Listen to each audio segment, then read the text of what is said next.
Welcome to our channel guys. तो आपका मेरे चैनल पे एक बार फिर से स्वागत है।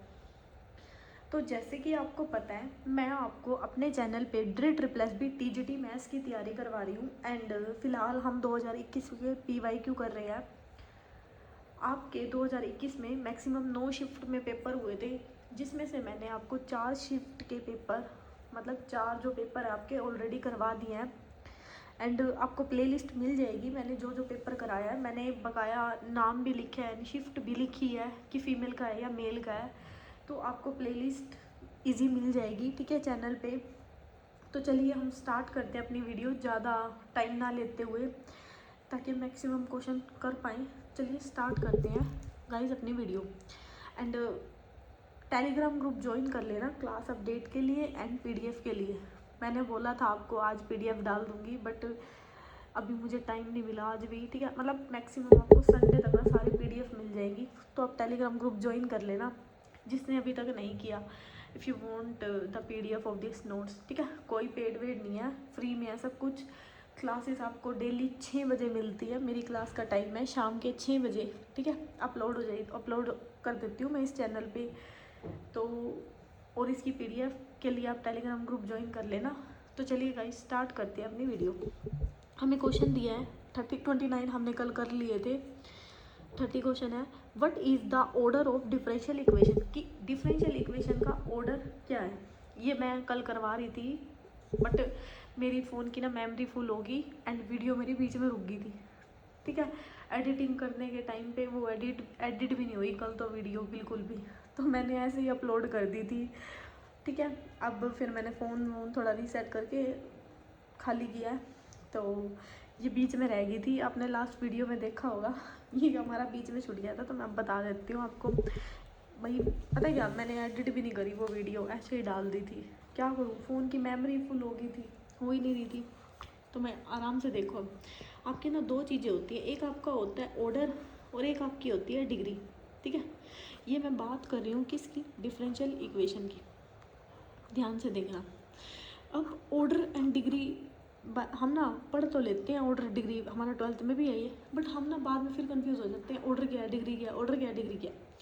तो मैं आज आपको ना सिंपल लॉजिक बता रही हूँ, सिंपल एक ट्रिक बता रही हूँ, जिससे आप ऑर्डर एंड डिग्री कभी नहीं भूलोगे कि क्या होती है।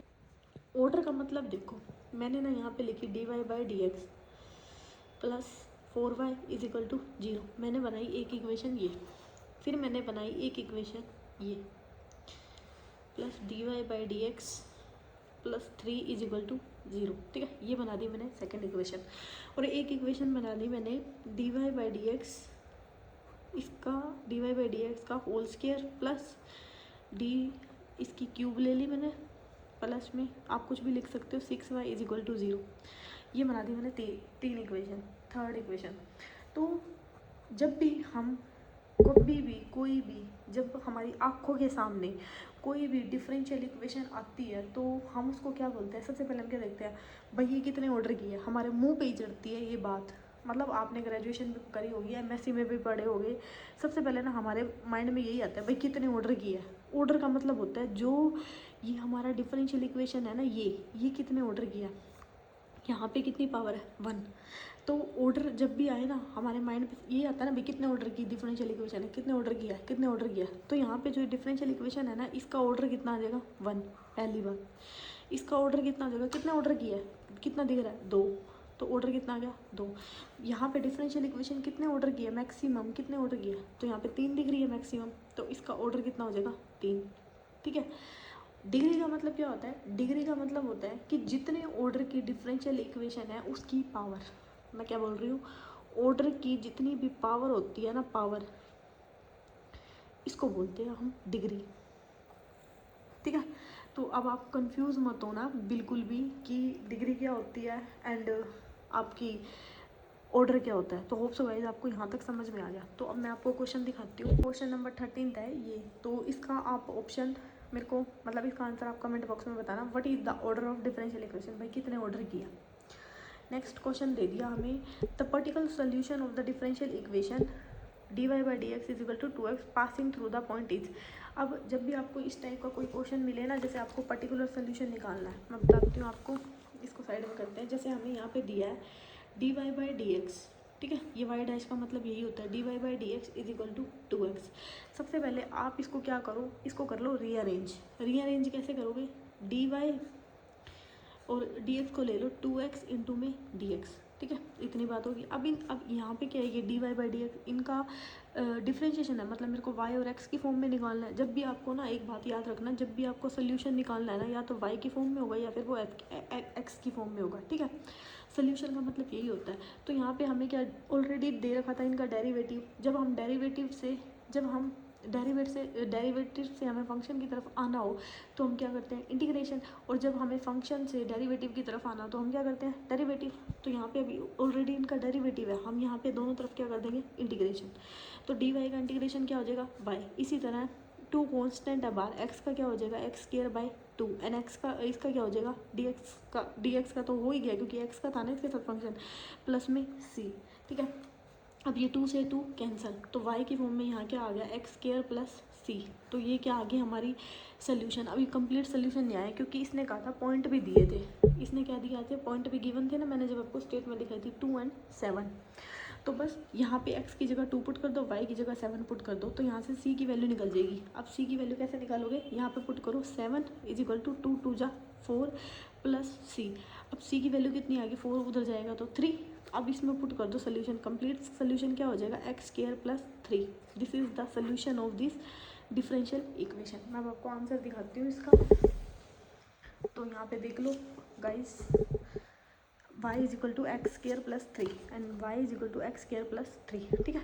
आप मैंने ना यहाँ पे सिंपली कर रखा है, आप इसको बाय ऑप्शन भी कर सकते हो। इसमें वैल्यू x और y की ना वैल्यू पुट करके देख लो, जो इक्वेशन सेटिस्फाई करेगा वो आंसर हो जाएगा। अदरवाइज इसका कंप्लीट सोल्यूशन ये होता है, ठीक है। जब भी आपको डिफरेंशियल, क्योंकि ना मैंने आपको ऑप्शन से इसलिए नहीं बताया, बाई चांस आपके 2 ऑप्शन सेटिस्फाई हो रहे होते, ठीक है, इसलिए मैंने पूरा सोल्यूशन बता दिया। बाकी आपको मैंने दोनों तरीके बता दिया जिससे आपको ईजी लगे, यू कैन राइट, ठीक है, आप कर सकते हो। हमें दे दिया differential equation describe exponent growth is. अब यहाँ पे ना आपके दो टॉपिक चलते हैं, मैं आपको बताती हूँ बिल्कुल आसान से। जो मैंने आपको टॉपिक चलवाया है ना, मतलब बताया है, जिसमें हमारी क्या ग्रोथ रेट के बारे में पूछ रखा था, तो मैं आपको ना पूरा अब एक्सप्लेन करने वाली हूँ। ग्रोथ रेट में ना हमारी 2 चीज़ें चलती हैं। वो 2 चीज़ें क्या होती है, ग्रोथ रेट तो छोड़ो, फिलहाल के लिए हम डिफरेंशियल इक्वेशन की बात कर रहे हैं, ठीक है, क्योंकि ये हमारा ग्रोथ रेट होता ही इसके ऊपर है, डिफरेंशियल इक्वेशन के ऊपर। तो इसमें ना हमारी 2 चीज़ें चलती हैं। क्या चलती हैं, पहले हमारा होता है, मान लो जो आपकी डिफरेंशियल इक्वेशन है ना इस टाइप की दी है, आर ऑफ एन, ठीक है। जो यहाँ पे एन होता है ना, एन हम क्या बोल सकते हैं, हम बोल सकते हैं कि पॉपुलेशन ना ग्रोथ बोल लो, या पॉपुलेशन का क्या बोल लो। मैं बेसिकली ना आपको, अगर मैं डिफरेंशियल ना लेके चलूँ, मैं यहाँ पे ना आपको पढ़ा रही हूँ पॉपुलेशन के बारे में, ठीक है, बेसिकली। क्योंकि ये चलती डिफरेंशियल में है ना, तो हम इसको ये बोल सकते हैं डिफरेंशियल पॉपुलेशन, ठीक है। तो बेसिकली इसमें क्या होता है, इसको हम अगर मैं प्रॉपर नाम दूँ तो इसको बोलेंगे हम डिफरेंशियल पॉपुलेशन, ठीक है। मैं पॉपुलेशन के बारे में बता रही हूँ क्या होता है।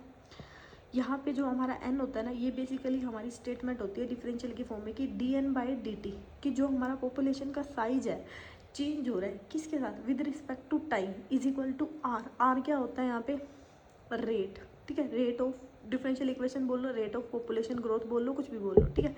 यहाँ पे आर होता है रेट, और एन क्या होती है, वही डेंसिटी, ठीक है, कि भाई डेंसिटी का मतलब होता है कि साइज़ कितना चेंज हो रहा है। तो यहाँ पे जो हमारी पॉपुलेशन होती है वो क्या बोलती है कि पॉपुलेशन का साइज़ चेंज हो रहा है किसके रिस्पेक्ट में, टाइम के रिस्पेक्ट में। वो किसके इक्वल होता है कि जितनी रेट में जितना साइज़ हमारा चेंज हुआ उसके इक्वल। इतनी बात आई समझ में। अब इसमें चलती है हमारी 2 चीज़ें क्या चलती है, एक हमारी चलती है एक्सपोनेंट ग्रोथ, गोट इट, ध्यान से देखना कभी नहीं भूलोगे, और 2021 में तो आई हुई है। एक हमारी चलती है लॉजिस्टिक ग्रोथ, गोट इट। तो लॉजिस्टिक, अब इसमें क्या, आपकी एक्सपोनेंट ग्रोथ में ना सबसे पहले आपको लर्न करना फॉर्मूला क्या होता है। इसमें फॉर्मूला होता है कि change in population with respect to time is equal to R maximum N, ठीक है। और इसमें इसका फॉर्मूला क्या होता है कि चेंज, फॉर्मूला दोनों का सेम होता है, और आपसे ना PYQ में दोनों फॉर्मूले पूछे हुए हैं अलग अलग करके, कि change in population with respect to time is equal to R of N, यहाँ पे आर मैक्सिमम होता है कि 1 - k/n, ठीक है। और अब भाई आपने तो बता दिया मैडम ये चीज़ होती है, हमने याद भी कर लिया फॉर्मूला, बट हमको पता क्या चलेगा कि इसमें डिफरेंस क्या होता है। यस, वेरी गुड, आपके माइंड में सही क्वेश्चन आया है कि अब इसमें डिफरेंस क्या होता है। इसमें डिफरेंस होता है, मैं बताती हूँ, जब भी आपको ना कैरिंग कैरिंग के बारे में, कैरिंग कैपेसिटी बोल लो, कैरिंग कैपेसिटी, ठीक है, इस चीज़ का नाम दिख जाए, आपको दिख जाएगा क्वेश्चन में दिया होगा, ठीक है, आप PYQ से आइडिया लगा सकते हो, आपको दिख जाएगा। जब भी आपको ना कैरिंग कैपेसिटी का नाम दिखे ना, तो आपको फॉर्मूला लगाना है dN/dt, क्योंकि दोनों तो सेम हो गए। R of n is equal to 1 - k/n, और जो हमारा यहाँ पे k होता है ना, ये हमारा कैरिंग कैपेसिटी ही होता है, ठीक है। k का मतलब क्या होता है, कैरिंग कैपेसिटी। जब भी आपको ये नाम दिखे ना कैरिंग कैपेसिटी, तो हमारा फॉर्मूला जाएगा लॉजिस्टिक ग्रोथ में, यानी कि जो डिफरेंशियल पॉपुलेशन है वो किस में जाएगी, लॉजिस्टिक ग्रोथ में। और जब हमारा कैरिंग कैपेसिटी का नाम नहीं है ना, बस सिर्फ पॉपुलेशन पूछ गया, तो हमारा फॉर्मूला जाएगा ये dN/dt is equal to R maximum n। आइए इतनी बात समझ में। अब R मैक्सिमम n, इस चीज़ का मतलब क्या होता है, इसको मैं अगर ग्राफिकली ना आपको समझाना चाहूँ कि यहाँ पे तो हमारा n चलता है और यहाँ पे t, क्योंकि n हमारा यहाँ इसलिए मैंने लगाया क्योंकि n हमारा चेंज हो रहा है ना किसके रिस्पेक्ट में, टाइम के, इसलिए t क्या आ गया नीचे। मान लो हमारा टाइम ये है, फिर ये है, मतलब ऐसे ऐसे। और तो हमारी जो पॉपुलेशन है ना, पहले इतनी थी, फिर इतनी थी, फिर इतनी थी, फिर इतनी इतनी इतनी इतनी, मतलब ऐसा करके क्या हो रही है, चेंज हो रही है। तो ये हमारी जो पॉपुलेशन है ना with respect to time, time में क्या हो रही है, पहले ये, फिर ये, फिर ये, फिर ये, समझ पा रहे हो ना, पॉपुलेशन हमारी क्या हो रही है, चेंज हो रही है, ठीक है। और आर, ये हमारी जो ये बढ़ रही है ना, ये डेंसिटी तो है, ये हमारा क्या है, रेट, ठीक है, जो बढ़ रही है। तो इसी तरह तो यहाँ पे समझ में आया कि यहाँ पे आर क्या होता है, मैक्सिमम, यानी कुछ भी हो सकता है। और यहाँ पे क्या होता है हमारी, इसका अगर मैं फॉर्मूला बताऊँ, इसमें यहाँ क्यों लिखा कि यहाँ पे भी, यहाँ n होता है आपका, और यहाँ क्या होता है t, क्योंकि यहाँ पे भी यही चेंज हो रहा है ना विद रिस्पेक्ट टू टाइम। इसकी पॉपुलेशन ये कहती है कि ये एक पॉइंट पे आने के बाद ना इसकी जो रेट होती है ना, वो क्या हो जाती है, सेम हो जाती है। मैंने क्या बोला, इसकी रेट सेम नहीं होती, इसकी मैक्सिमम चलती रहती है, इसलिए इसका फॉर्मूला था dN/dt is equal to R maximum. लेकिन लॉजिस्टिक में क्या होता है कि एक टाइम के बाद आने पे ना जो हमारी रेट है ना, रेट, ये रेट ही है, रेट चल रही है, वो सेम हो जाती है। यानी कि हम अगर मैं इसको बोलूँ तो वो लिस्ट हो जाती है एक टाइम पे, लेकिन इसमें ऐसा नहीं होता, ठीक है। तो होप सो गाइस आपको exponent growth and population logistic growth अच्छे से पता चल गई कि क्या होता है, एंड इनके बीच में डिफरेंस भी पता चल गया। और मैं आशा करती हूँ कि अब आप ना कभी गलत नहीं करोगे इसके क्वेश्चन, क्योंकि ना आपके एग्जाम में फॉर्मूले से भी रिलेटेड आए हुए हैं। जो मैंने ये कैरिंग कैपेसिटी बताई है ये भी पूछी गई है आपसे, ठीक है। PYQ करोगे ना जितने ज़्यादा, मैक्सिमम आइडिया लगेगा कि क्या क्या पूछा गया। बाकी मैं करा तो रही हूँ, तो होप सो आपको यहाँ तक समझ में आएगा। अब इसमें क्या पूछा गया, differential equation describe exponent growth is. अब एक्सपोनेंट ग्रोथ है तो सबसे पहले ना आपके माइंड में आना चाहिए dN/dt is equal to RN। तो पहले तो फॉर्मूला देख लो, dN/dt is equal to RN, ये तो ठीक लग रहा है। dN/dt is equal to RN होता है, भाई R तो है नहीं, ये गलत, dN/dt is equal to RN, भाई यहाँ भी RN तो है ही नहीं, dN/dt, अब ये उल्टा लिख दिया तो इसलिए गलत, इसलिए फॉर्मूला फर्स्ट क्या हो गया, आंसर। होप सो आपको समझ में आ गया और मैं समझा पाई आपको अच्छे से। मेरा ये छोटा सा प्रयास है, वो सो आपको पसंद आ रहा है एंड कुछ सीख ही रहे हो, ठीक है। तो चलो आगे देखते हैं। हमें दे दिया ए differential equation that incorporate both the threshold population T and carrying capacity T. अब इसमें ना क्या हो गया, इसमें आपका नाम आ गया कैरिंग कैपेसिटी। जब भी आपका ना कैरिंग कैपेसिटी आए ना, आपके माइंड में आना चाहिए dN/dt is equal to RN 1 - k/n। मैंने यही करवाया, ठीक है। अब इसने क्या कर दिया, n की जगह ना इसने कह दिया थ्रेशोल्ड पॉपुलेशन, और उसने उसना p से डिनोट कर दिया, कुछ नहीं है, ठीक है। तो पहले आप देखो dN/dt, यानी कि n की जगह इसने क्या लगा दिया, p, सिंपली, ठीक है, पॉपुलेशन से डिनोट कर दिया। पहले फॉर्मूला देखो, यहीं से पता चल जाएगा। देखो dN/dt, हाँ ये ठीक लग रहा है, dN/ यहाँ dt उल्टा लिख दिया तो ये तो वैसे ही गलत हो गया। dN/dt, हाँ ये भी ठीक है, यहाँ देख लेंगे। dN/dt इज इक्वल टू 0, भाई 0 तो कुछ नहीं होता, इसलिए ये भी गलत है, ठीक है। अब आओ यहाँ पे राइट साइड, इसकी राइट साइड गलत होगी, इसकी राइट साइड देखो। मैंने आपको फॉर्मूला क्या बताया था, RN, मैंने फॉर्मूला क्या बताया, RN होता है, ठीक है, साथ में एंड 1 - n/k, RN 1 - n/k। अब भाई इसमें RN तो मेरे को दिख ही नहीं रहा, तो इसलिए ये फॉर्मूला क्या हो गया, गलत। अब बी देखो, बी में क्या दे दिया, RN, भाई इसमें RN यानी कि n हमारा p चल रहा है, भाई इसमें RN तो कुछ मेरे को दिख ही नहीं रहा, n तो दिया ही नहीं हुआ, इसलिए ये भी क्या होगा, गलत। अब आओ ऑप्शन नंबर, भाई RN 1 - n/k, हाँ यहाँ तक ठीक है। इतनी बात आगे समझ में। अब इसको देखने की ज़रूरत ही नहीं है आपको, क्योंकि इन्होंने ना खुद से बना रखा है। थ्रेशोल्ड पॉपुलेशन में होता है 1 माइनस p/t, ठीक है। ये इन्होंने खुद से लिखा हुआ है, ये आपको रट्टा मारने की जरूरत नहीं है। आपको सिर्फ कैरिंग कैपेसिटी का फॉर्मूला लगाना है इसमें एंड आपका आंसर हो जाएगा। तो आपने देख भी लिया होगा, ये आपको बस थ्रेशोल्ड के लिए दिया हुआ है फॉर्मूला, ठीक है। मैंने डायरेक्ट नहीं बताया कि ये रिजल्ट आप लर्न कर लेना, मैंने आपको कनेक्ट करके बताया है जो मैंने अभी पढ़ाया था, तो आप समझ गए होंगे। तो यहाँ पे ये चीज़ हमारी थ्रेशोल्ड के लिए ही आई है, ठीक है। तो समझ पा रहे होगे आप। नेक्स्ट हमें दे दिया, नहीं तो मैं बताने को कह भी सकती थी भाई रिजल्ट है रट्टा मार लो, मेरा क्या जा रहा था बट मैंने कहा नहीं, अच्छे से बताऊंगी, जो भी बताऊंगी। मेरा ये मानना है भाई, जो भी मैं पढ़ाऊंगी ना अच्छे से पढ़ाऊंगी, चाहे मैं थोड़ा पढ़ाऊँ। वो आपको मेरे कंटेंट में दिख ही रहा होगा मैं कैसा पढ़ा रही हूँ। अगर पसंद आ रही है तो भाई सब्सक्राइब कर देना मेरे चैनल को, ठीक है। बाकी मुझे तभी पता चलेगा कि आप लोगों को अच्छा लग रहा है या नहीं लग रहा, ठीक है, या फिर मैं ऐसे ही बोली जा रही हूँ। नेक्स्ट हमें दे दिया the constant r greater than 0 in the exponent growth function p of t is equal to p naught e की पावर RT। अब इसने पता क्या पूछ लिया, इसने एक्सपोनेंट ग्रोथ दे दिया। एक्सपोनेंट ग्रोथ होगी तो फॉर्मूला क्या आया, dn/dt is equal to RN, ठीक है। इसने खुद से ये फॉर्मूला बनाया। हाँ भाई, हमें कोई लेना देना नहीं है, ये होते हैं फॉर्मूले, सारे थोड़ा ना रट्टे मारने होते हैं। जितना मैंने पढ़ाया उतना देखो, एग्जाम निकल जाएगा जितना मैं कराऊंगी, ठीक है। हमें दे दिया the constant r greater than 0 in the exponent growth. हाँ, एक्सपोनेंट ग्रोथ dn/dt मैम ने ये पढ़ाया था, इज इक्वल टू RN, यही आना चाहिए आपके माइंड में। अब यहाँ पे देखो कैरिंग कैपेसिटी, अभी इसने नाम क्या दिया, एक्सपोनेंट ग्रोथ। कैरिंग कैपेसिटी, भाई कैरिंग कैपेसिटी तो हो ही नहीं सकती क्योंकि वहाँ k था n-k, तो ये ऑप्शन तो वैसे गलत हो गया। फेस लाइन हमने कोई पढ़ाई है मैंने आपको ग्रोथ रेट में, मैंने पढ़ाई नहीं है, तो ये तो होती ही नहीं है। यहाँ देखो थ्रेशोल्ड पॉपुलेशन, हाँ मैडम ने ना अभी हम ऊपर पढ़ के आए हैं कि एक केस में ना थ्रेशोल्ड हो सकती है, लेकिन हमारी थ्रेशोल्ड चलती है किस पे, जब हमारी लॉजिस्टिक ग्रोथ की बात हो। ये चीज़ भी ध्यान रखना, किसकी, जब हमारी लॉजिस्टिक ग्रोथ की बात हो ना तब हमारा चलता है थ्रेशोल्ड, ये इसके साथ कनेक्टेड है। तो भाई क्योंकि अभी हम ऊपर पढ़ के आए हैं ना, देखो थ्रेशोल्ड का फॉर्मूला RP इंटू 1 माइनस के, अभी तो देखा 1 माइनस p/t, वो ये किसके साथ जा रहा है, हमारा थ्रेशोल्ड हमारा कैरिंग कैपेसिटी के साथ जा रहा है, एक्सपोनेंट के साथ नहीं जा रहा। तो इसलिए हमारा ये चीज़ होगी गलत। इसलिए हमारा ऑप्शन नंबर बी क्या हो गया, ग्रोथ रेट। इसलिए कह रहा है कि जो एक्सपोनेंट ग्रोथ है ना, जो RN है, इसको हम ग्रोथ रेट ही बोलते हैं, ना, मैंने बताया था अभी अच्छे से। तो नहीं तो एक बार वीडियो को ना दोबारा से पीछे करना एंड देखना, आपको समझ आ जाएगा। समझ गए ना यहाँ तक, ऑप्शन नंबर बी क्यों करेक्ट हुआ। नेक्स्ट हमें दे दिया सोल्यूशन ऑफ डिफरेंशियल इक्वेशन, कि ये डिफरेंशियल इक्वेशन है, इसका ना सोल्यूशन बताओ क्या होगा। अब मैं ना इसका कर नहीं रही हूँ, मैंने ना यहाँ पे किया हुआ है। और मैं सही बताऊँ, डिफरेंशियल इक्वेशन ना मतलब कहीं ना हम इसको इजी भी नहीं बोल सकते, इसको टफ भी नहीं बोल सकते। डिफरेंशियल इक्वेशन में ना आपको जो पी का सोल्यूशन दिया होता है ना, मैं तो चाहूँगी कि सिर्फ आप ना वही करो, और जब आपको CF का पूछा हो ना वो मत करो, क्योंकि जब आप CF में एक में फंस गए ना तो आपका यार सारा पेपर ख़राब हो जाएगा। मेरा ऐसा पर्सनली मानना है, बाकी आपकी मर्ज़ी, अगर आपको CF निकालना आता है तो आप करो, अदरवाइज़ ना आप डिफरेंशियल इक्वेशन को ना क्विट करके चलो DREE+B के लिए, मेरा ऐसा पर्सनली मानना है। अगर खाली PI पूछा है ना तब तो कर लो, लेकिन अगर CF पूछा है ना, CF का मतलब होता है जब राइट साइड आपको कुछ ना कुछ दिया होता है, तो भाई इसको ना स्किप करके चलो ना, ज़्यादा बेस्ट है डिफरेंशियल इक्वेशन को।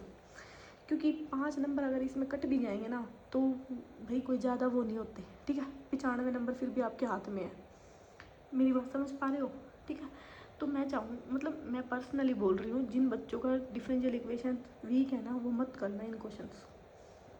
बाकी मेरा तो काम है बताना, मैं तो बताऊँगी। देखो हमें डिफरेंशियल इक्वेशन दी है, हमें ना यहाँ पे PI पूछा हुआ है क्योंकि राइट साइड 0 है। तो जब भी आपको इस टाइप का क्वेश्चन मिले ना, सिंपली आपने जो dy/dx है ना उसको m मान के चलना होता है। तो यहाँ पे m² माइनस 8m प्लस 15, ठीक है। इसके आपने रूट्स निकाल लिए 3 और 5। तो इसका जो सोल्यूशन होता है ना वो होता है c1 e की power ax plus c2 e की पावर 2x, ये होता है, ठीक है। इसलिए मैं कह रही हूँ जब आसान वाली आए ना वो कर लेना, उसके जो मतलब अलग वाली आएगी ना मत करना, ठीक है, क्योंकि वेस्टेज ऑफ टाइम है ये, क्योंकि इसका आंसर कभी सेम नहीं आता। जब आपको इस टाइप के क्वेश्चन मिले ना ये कर लेना, दूसरे मत करना। तो बस सिंपली इसका क्या हो गया, 3 और 5, c1 e की power 3x plus c2 e की पावर 5x, तो ये इसका क्या हो गया आंसर, ठीक है। बाकी मेरा पर्सनली सजेशन, आप डिफरेंशियल इक्वेशन को छोड़ के चलो। नेक्स्ट क्वेश्चन हमें दे दिया Bernoulli equation has the form of. अब ये आपका ना रिजल्ट है एंड MSc लेवल तक का दिया हुआ है, ठीक है, ग्रेजुएशन में भी नहीं है ये। तो ये आपका सिंपली रिजल्ट होता है, ये क्या होता है कि dy by D x is equal to b t y की पावर n माइनस में ए टी वाई, ठीक है। ये सिंपली रिजल्ट है एंड ये लर्न करके चलना है आपको, ठीक है। जो हमारा a t and b t है ना, ये बर्नौली क्या होता है कोफिशिएंट, और y क्या होता है डिपेंडेंट वेरिएबल। किस पे डिपेंड होता है, t पे, समझ गए। यानी कि dy by d t is equal to b t y की पावर n माइनस में ए टी वाई, ये लर्न कर लेना सिंपली। हमें दे दिया next, which is not a properties of continuous, कि इसमें से कौन सी कंटिन्यूस की प्रॉपर्टी नहीं है। Continuous function on close and bounded interval, कि कोई भी फंक्शन है क्लोज है, कंटिन्यूस है, बाउंडेड है। तो अगर हम मैं इसको मैट्रिक्स स्पेस में लेके चले, जब फंक्शन क्लोज और बाउंडेड होता है तो वो किस पे जाता है, कॉम्पैक्ट में, ठीक है। अगर मैं इसको डिफरेंशियल इक्वेशन की उसमें लेकर चलूँ लिमिट के फॉर्म में, कि जब भी हमारा कंटिन्यूस होता है एंड बाउंडेड होता है तो हम उसको क्या बोलते हैं, एक तो हमारा वो यूनिफॉर्मली कंटिन्यूस होगा, एक क्या होगा हमारा, एक हमारा यूनिफॉर्मली कंटिन्यूस होगा, ठीक है, एक हमारा बाउंडेड होगा, एक हमारा क्या होगा, कंटिन्यूस होगा। बस ये तीनों चीज़ चलती हैं इसमें। तो इसमें ये बोला है कि हमें फंक्शन कंटिन्यूस फंक्शन दे दिया जो कि क्लोज और बाउंडेड है। भाई क्लोज और बाउंडेड जो होता है ना, तो वो हमारा जो फंक्शन है ना, वो हमारा क्या चलता है, लिमिट के केस में यूनिफॉर्मली कंटिन्यूस होता है। इसको रट्टा मार लो इस बात को कि कंटिन्यूस, बाउंडेड, क्लोज, ये यूनिफॉर्म के ऊपर चलते हैं सारे, ठीक है। इस लाइन को याद कर लो।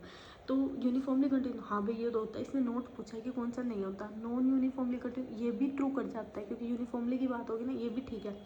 यूनिफॉर्मली कंटिन्यू थ्योरम ये हो सकता है। डाइवर्जन क्राइटेरिया, भाई डाइवर्जन का तो इसमें कोई नाम ही नहीं आता, लिमिट के पॉइंट में डाइवर्जन तो होते ही नहीं है, ये तो सीक्वेंस में चलती है, इसलिए ये क्या हो गया हमारा गलत। नेक्स्ट हमें दे दिया, इतने ही क्वेश्चन करेंगे, ठीक है, 40 बाकी हम कल करेंगे। ये लास्ट क्वेश्चन है हमारे इस वीडियो का। If we have a sequence y tending to, मतलब y of n infinity is equal to 1, it means for a sequence to have a limit has n tending to infinite it has been written as. Simply पता है इसने क्या कहा है, इसने कहा है कि हमें ना जब y ऑफ n इन्फिनिटी यानी कि 1 होता है और n किसको क्या टेंड कर रहा है, इन्फिनिटी को, इसको ना सिंपली लिख के दिखाओ। अब लिख दो फिर y ऑफ n जब 1 को टेंड करेगा, कब, जब n किसको टेंड करेगा, इन्फिनिटी को। ये सिंपली बस जो लैंग्वेज दी हुई थी ना, उसको मैथमेटिशियन में लिख के दिखानी थी फॉर्म में। तो आपको यहाँ तक समझ में आ गया, ठीक है। अभी के लिए इतना ही रखते हैं। अगर आपको पसंद आ रही है वीडियोस एंड अगर आपको कुछ कमी भी लग रही है ना मेरी वीडियोस में, आप मेरे को कमेंट करके बता देना, मुझे बुरा नहीं लगेगा, क्योंकि ना फिर मैं उस चीज़ को सुधारूंगी अपनी, ठीक है। बाकी मेरे को बताया करो कमेंट करके आपको कैसी लग रही है वीडियोस, आपको समझ में आ रहा है या नहीं आ रहा। एंड मुझे पता है थोड़ी सी ना वॉइस मेरी कम आ रही है, मैंने माइक ऑर्डर किया हुआ है, वो मेरा अभी तक डिलीवर नहीं हुआ, इसलिए। बट अगर मैंने ना अब उसके चक्कर में मैं बैठी रही ना, माइक के चक्कर में, भाई मैं वीडियो नहीं बनाती, आज भी डिलीवर नहीं हुआ, तो भाई कंटिन्यूटी फिर टूट जाएगी मेरी भी, ठीक है। तो 2-3 दिन मैनेज करके चलो, माइक आने वाला है, ठीक है, मंडे तक होप सो आ जाए। बाकी वॉइस की मैंने आपको बता दिया, और भी मेरे को बताना, ठीक है, आपको समझ में आ रहा है नहीं आ रहा, मतलब क्या प्रॉब्लम आ रही है, ठीक है, आप होप सो बताओगे मेरे को।